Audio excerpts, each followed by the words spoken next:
সুন্দর এই দৃশ্যটি আঁকানোর জন্য চলো তোমাদের সহজ কৌশল শেখাই। প্রথমে আর্ট পেপারের একদম মাঝ বরাবর সোজা একটা দাগ টানবে এবং নিচের অংশ এবং ওপরকার অংশ আলাদা করে নেবে। এবং এটা আমাদের মেজারমেন্ট দাগ। এই দাগ থেকে এক স্কেল পরিমাণ, একদমই এক স্কেল পরিমাণ তোমরা ওপরে আরেকটা দাগ টেনে নেবে। এই যে ওপরে আরেকটা দাগ টেনে নেবে। আমি এক স্কেল পরিমাণ আরও একটা মেজারমেন্ট দাগ দিয়ে নিলাম। দেখো এই দাগ থেকে, এই দুটো দাগ থেকে আমাদের দৃশ্যটা কতটা সুন্দর হয়, সহজ হয়। এখন এখান থেকে ধরে আমি দুই দাগের মাঝখানে একটা বড় এ এঁকে নেব, ইংরেজি লেটার এ, এবং এটার পাশে আমি আরও একটা ছোট এ আঁকাবো। দেখো দুটো এ আমি দুই রকম আঁকালাম এবং এই দাগটাকে ডাবল করে দিলাম, এপাশকার এ দাগটাকেও ডাবল করে দিলাম।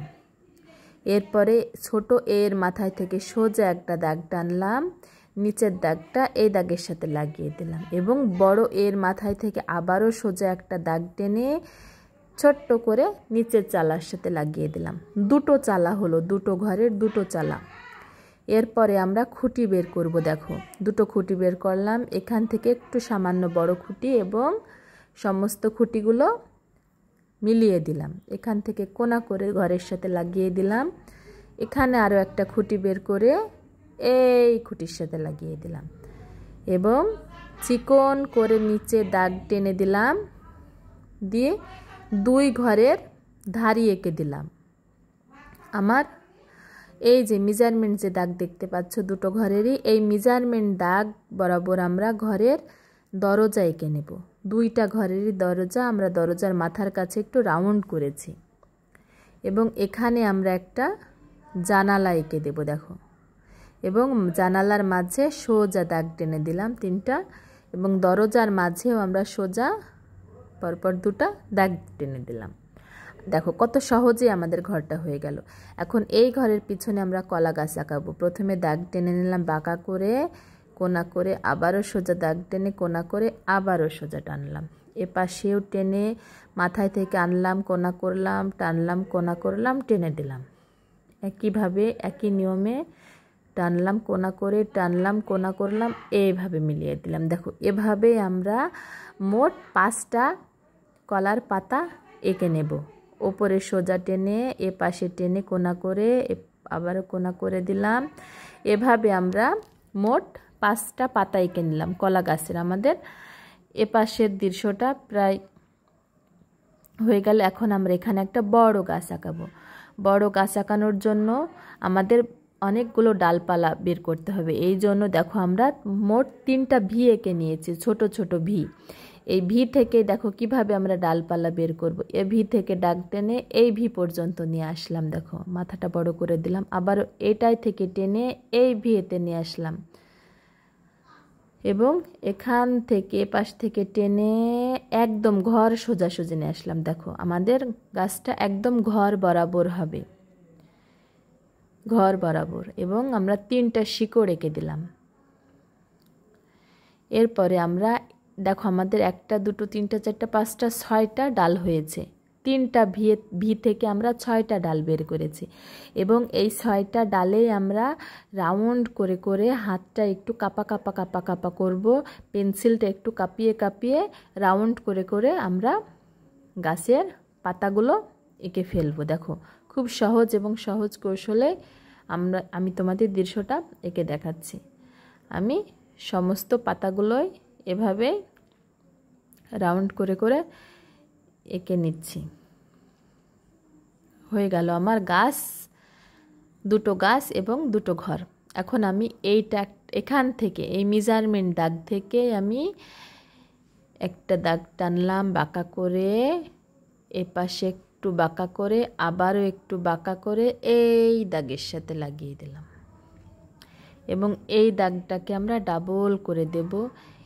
এই নিস্কারের দাগটাকেও ডাবল করে দেব, এই নিস্কারের দাগটাকেও ডাবল করে দেব। অবশ্যই তোমরা ডাবল করবে। ডাবল যদি করো তাহলে তোমাদের মনে হবে যে এটা একটা উঁচু স্থান বা নদীর পাড়ের ধাপাড়, ঘরবাড়ি থাকার স্থান। আমাদের এখানকার কাজ প্রায় কমপ্লিট। আমরা এই দাগটা গাছের সাথে লাগিয়ে দেব।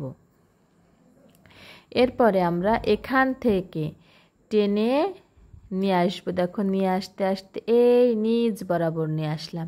এই দাগটার পাশে আমরা আরও একটা দাগ টানবো একইভাবে চিকন করে আস্তে আস্তে গোড়ার দিকটা মোটা করলাম। এটা মূলত আমাদের একটা নারকেল গাছ হবে, বড় নারকেল গাছ, এবং চিকন চিকন উল্টো ভি করে দিলাম।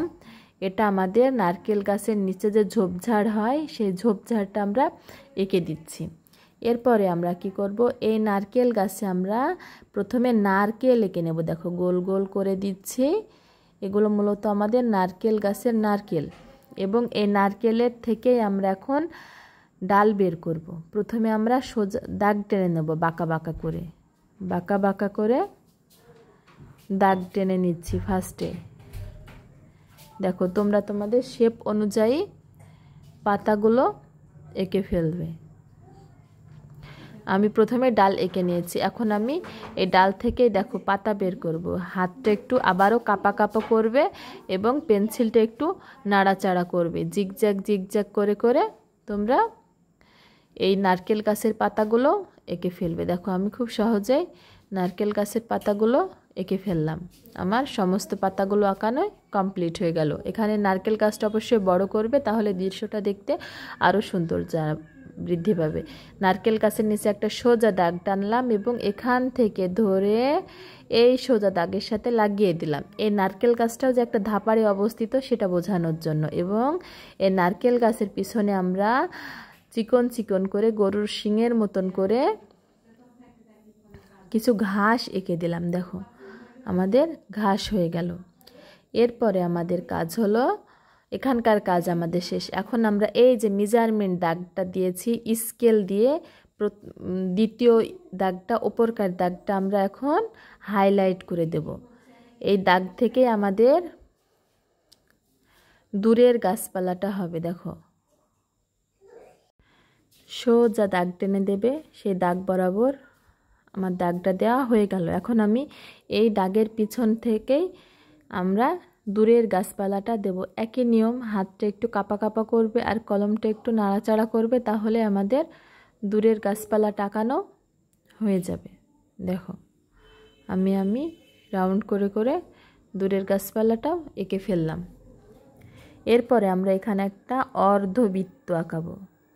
সূর্য, এটা আমাদের সূর্য, এবং সূর্যের রশ্মি একটা দাগ ছোট হয় এবং একটা দাগ বড় হয়। এভাবে সূর্যের রশ্মিটা এঁকে ফেলবে। এখন আমি এই যে দাগটা দেখতে পাচ্ছ, এখান থেকে ধরে আমরা একটা বালুর চর আঁকাবো এই সূর্যের মাঝ বরাবর। দেখো এখান থেকে ধরে একটু দেখো ছোট করে যেতে যেতে ঢেউ কেটে ছোট করতে করতে এই যে সূর্যের মাঝ বরাবর গেলাম আমরা।